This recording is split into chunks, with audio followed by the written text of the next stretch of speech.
In the modern world, copper is a protagonist. It's found in our cell phones, electric cars, the pipes in our homes, and the large power grids that power entire cities.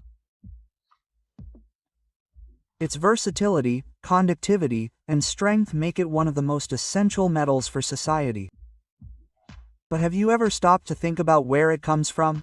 Copper's journey is a story of engineering, geology, and chemistry.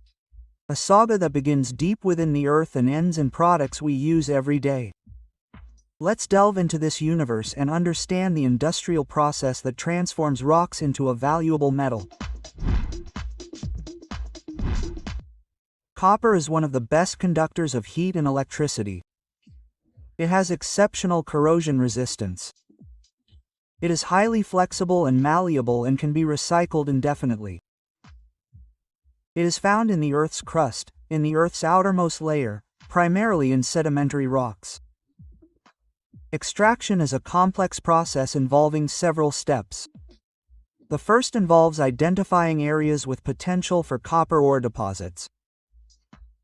This requires geological studies, sample analysis, and prospecting techniques to find locations where copper is present in economically viable concentrations. When a copper mine is discovered, everything is prepared to begin extraction. But before reaching the valuable ore, enormous layers of steric material must be removed. In some areas, the mineral deposit reaches 100 meters deep, requiring the use of colossal machinery and tons of explosives.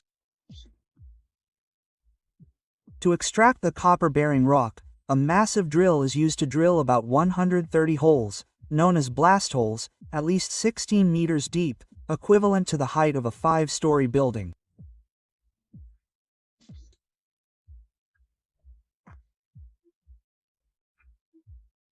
Each hole is filled with steric material.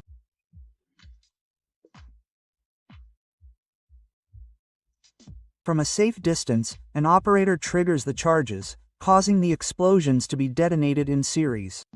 Each detonation is so powerful that it could level an entire building. The time between explosions is approximately 2 milliseconds. This detonation pattern is designed to disrupt as much copper-bearing rock as possible. Thanks to technology and engineered blast patterns, the explosive energy fragments the underground rock, minimizing the dispersion of material and dust. After the blast, the ore is loaded. Giant machines lift the material with their large scoops and deposit it into enormous mining trucks. To obtain 1 ton of copper, nearly 200 tons of ore are extracted. Excavators scoop up the rock, lifting nearly 80 tons at a time. This rock contains less than 5% copper. The trucks are nearly 7 meters tall and have a capacity of up to 400 tons. Because an open-pit mine is so enormous, its operation is managed from a control center located in a tower like those at airports, from where everything happening on the ground can be observed. But how does an ore rock transform into one of the most used metals in the world? Releasing copper from the ore requires different techniques, depending on whether the ore is oxide or sulfide. To process the oxide ore, the rocks are stacked in special leaching areas. The material is deposited on the outskirts of the mine to begin the leaching process. There, they are irrigated with a dilute sulfuric acid solution. Over weeks, this acid slowly seeps through the rock, dissolving the copper. The solution, loaded with copper ions, is collected in tanks and distributed to the processing plant. In a special channel, the copper solution combines with an organic reagent and floats to the surface. Then, an acid solution is added, increasing the copper concentration and making it electrically conductive. The solution is transferred to a series of tanks with thin copper plates called cathodes. An electric current is applied, and copper ions begin to deposit on the plates. In just 10 days, each plate reaches a thickness of 2.5 centimeters. Purity reaches nearly 100%. This is essential if copper is to be used to manufacture electrical products. Extracting copper from sulfide rock is a more complex process. It begins in a gigantic drum known as a mill. Inside, steel balls crush the wet rock into fragments. Upon leaving the mill, the material passes through a perforated belt that separates the smaller pieces. These fragments continue to secondary mills. Larger stones return to the mill for another round of grinding. Once pulverized, chemicals are added to coat the copper particles, and a foaming substance is mixed in.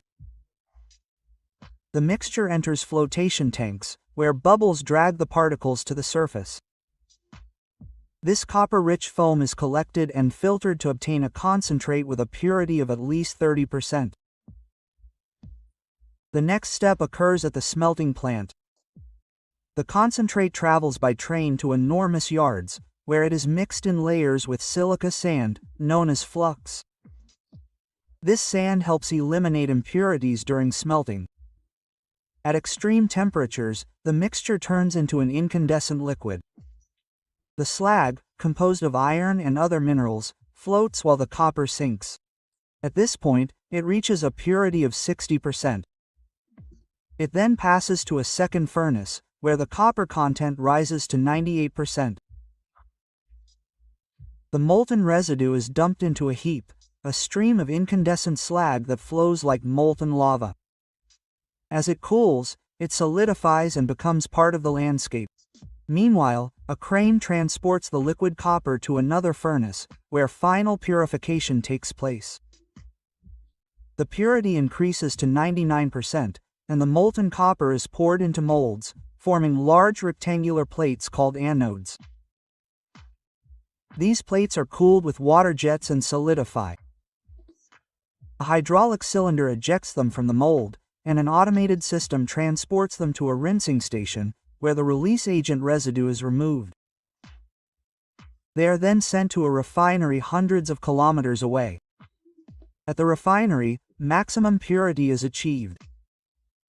The anodes are immersed in tanks with electrolyte and positioned in front of thin metal sheets called cathodes.